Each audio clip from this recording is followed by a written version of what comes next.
11 killed after bus plunges into drain.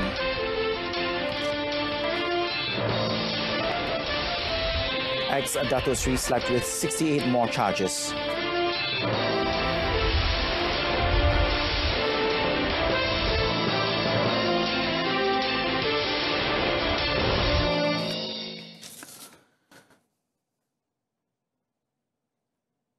Good evening. Another passenger of a bus which skidded and crashed into a storm drain in Sepang last night has died, bringing the death toll to 11. Now, the latest victim has been identified as Jagannath Singh Danowa, 31, from Nepal. He died at a Putrajaya hospital while receiving treatment. The 11 dead comprise the Malaysian bus driver and 10 foreign workers, while the injured are made up of 2 Malaysian women and 30 foreigners. The non-Malaysians hail from Indonesia, Nepal and Bangladesh. The bus driver and 8 workers died on the spot, while the 2 others died while being treated at the Serdang and Putrajaya hospitals. KLIA District Police Chief ACP Zulkifli Adam Shah said that the respective embassies have been informed on the incident. Now, the accident occurred at 11:10 p.m. near the Mars Cargo Complex, Kuala Lumpur International Airport, or KLIA, at Jalan S8 Pekeliling in Sepang. According to ACP Zulkifli, the bus was ferrying contract workers of the Mars Cargo Complex from their hostel in Nilai Negeri Sembilan to their place of work when the driver lost control of the vehicle, which skidded and crashed into a 10-meter-deep storm drain. He added that the cause of the incident is being investigated under Section 41, Subsection 1 of the Road Transport Act of 1987 for causing death by reckless or dangerous driving.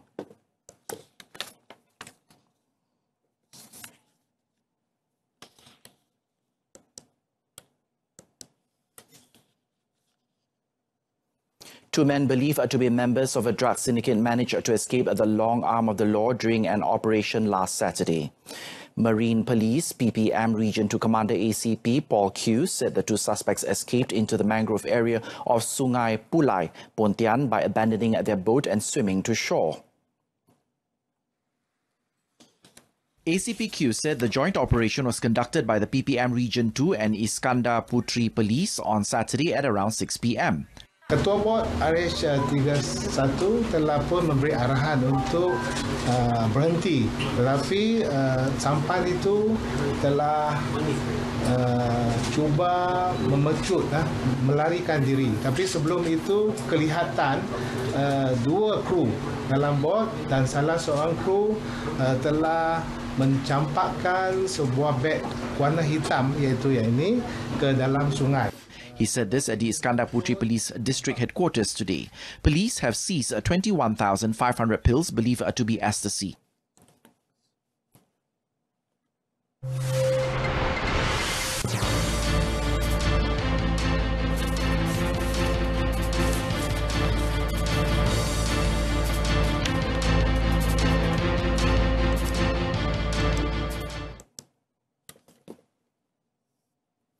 The Ministry of Education, or MOE, has never denied the rights of Indian students who wish to study the Tamil language at the secondary level. This is because the subject is offered at an international and additional subjects to those interested in learning the subject at Sekolah Menengah Kebangsaan schools.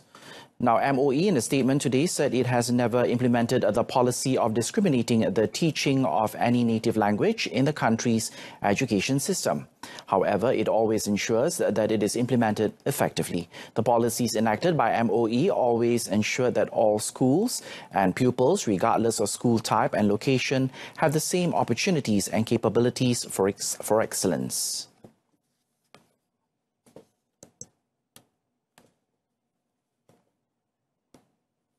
Perak Executive Councillors will only be given about 8 minutes to answer questions from State Assemblymen during the upcoming Perak State Legislative sitting. Perak State Speaker Dato' Ngee Koo Ham said in its bid to save time and allow more questions to be brought up during the sitting, EXCO members are to answer the first question within 5 minutes and have 2.5 minutes to reply to additional queries. Dato' Ngah said even in Parliament, the time allotted to ministers is about 6 minutes, adding that this is one of the many improvements made to make the State Assembly sitting better. Dato' Ngeh said the first State Assembly sitting of the year would be held between the 16th and the 23rd of April. He said Sultan of Perak, Sultan Nazrin Muizuddin Shah, will give the opening speech on the first day.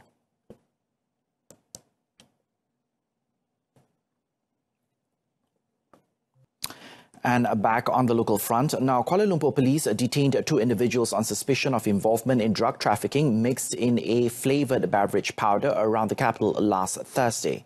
Both suspects were detained in 2 raids and police seized 4.6 kilograms of various drugs estimated at 480,400 ringgit. Kuala Lumpur Police Chief Dato' Sri Mazlan Lazim said the first suspect, 38 years old of age, was believed to be a drug trafficker and was detained in front of the Sun Complex building Jalan Bukit Bintang. Investigations into the first suspect then led to the arrest of a 47-year-old suspect at the Kasaria apartment Taman Maluri in Cheras. Both suspects were locals and tested positive for drugs. They have been remanded from the 5th to the 11th of April under Section 39B of the Dangerous Drugs Act 1952, punishable with the mandatory death sentence. Dato' Sri Mazlan was met in a briefing with reporters at the Kuala Lumpur Police Headquarters today.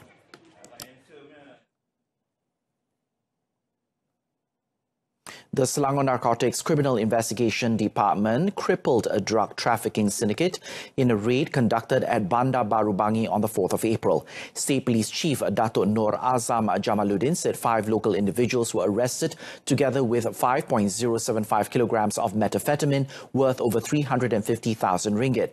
It is believed that their modus operandi was to use public places such as shop lots to carry out their drug transactions. The case is being investigated under Section 39B of the Dangerous Drugs Act 1952 and, if convicted, can be sentenced to death by hanging or a lifetime imprisonment and whipping of not less than 15 times. Commenting further, Dato' Nur Azam said 2 of the suspects tested positive for drugs. Adalah daripada Johor. Mereka dapat bekalan ini daripada Johor. Jadi tangkapan yang dilakukan seramai 5 orang, umur di antara 34 hingga 44 tahun, yang bekerja sebagai juru kimpal, tukang jahit, mekanik, juru jual dan seorang penganggur. Jadi kesemua tangkapan telah ditahan riman selama 6 hari di bawah Seksyen 117 Kanun Acara Jenayah mulai 5 April sehingga 10 April. Dato' Nur Azam said this in a press conference held at the Selangor Police Headquarters in Shah Alam today. Police also seized 3 vehicles, cash, jewellery and bank accounts, which is estimated to be worth 770,000 ringgit and 400 ringgit. The Malaysian Armed Forces yesterday foiled the attempt by 5 men who tried to smuggle out 328 kilograms of Ketum leaves worth almost 31,000 ringgit.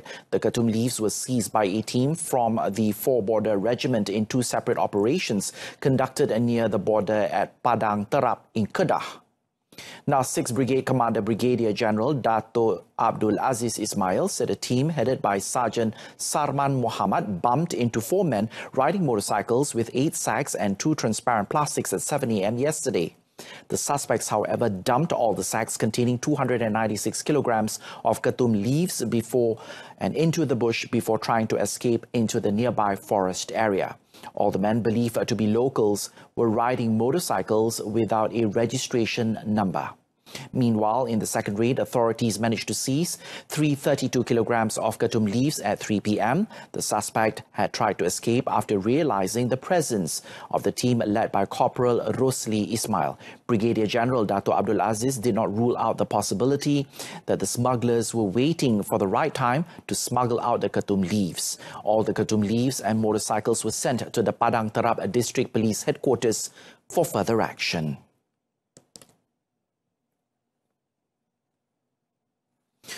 A businessman has claimed trial again today to 68 fresh counts of money laundering charges involving a total sum of 11.4 million ringgit.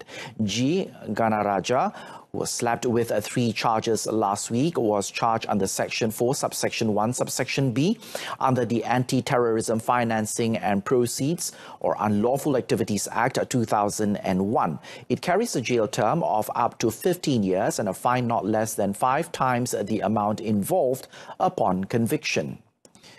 Ganaraja, however, pleaded not guilty to all charges while appearing calm and composed as the charges were read out to him for almost an hour. The alleged money laundering took place in various banks in Kuala Lumpur between July of 2017 and December of last year. The fresh charges came after Ganaraja was arrested again yesterday by the NACC at about 11:40 a.m. after being summoned by investigators. Now, last Thursday, Ganaraja claimed trial to 3 charges of cheating a company director involved in the Pulau Pinang undersea tunnel project. He was charged under Section 420 of the Penal Code for allegedly cheating Consortium Zenith Construction Sdn Bhd Executive Director Zarul Ahmad Muhammad Zulkifli of 19 million ringgit between July and August of 2017. A day before his charge, the Pahang Palace revoked his Sri Sultan Ahmad Shah Pahang or SSAP award, which carries the title Dato Sri.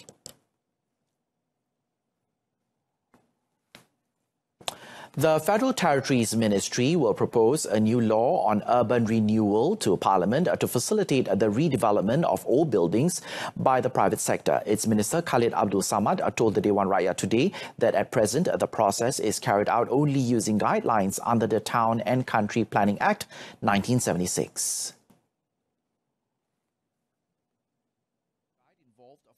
Khalid said the guide involved 4 categories, namely urban redevelopment, urban rehabilitation, urban preservation and urban revitalization. He added that the proposed law will address the problems of redevelopment of old buildings in cities due to ownership issues. Satu program komprehensif dan bersepadu untuk tempoh jangka panjang bagi menangani isu kemelesetan ekonomi, keusangan fizikal, terbengkalai, usang, kawasan brownfield dan tidak ekonomik yang diselaraskan dengan visi dan dasar pembangunan kerajaan yang boleh dilaksanakan oleh pihak kerajaan atau pihak swasta. He said this in response to a question from Bukit Bintang Member of Parliament Fung Kui Lun, who asked the ministry to state whether it has any intention of introducing new urban renewal laws to assist redevelopment of old buildings in cities by the private sector, similar to efforts made in Singapore and Hong Kong. That item in sports concludes this evening's edition of News on 2. In our top story, Sepang bus crash reveals no attempt to slow down by the driver. Join us again at 12:30 tomorrow afternoon for more news updates. I'm Adrian Seat. Thanks for watching.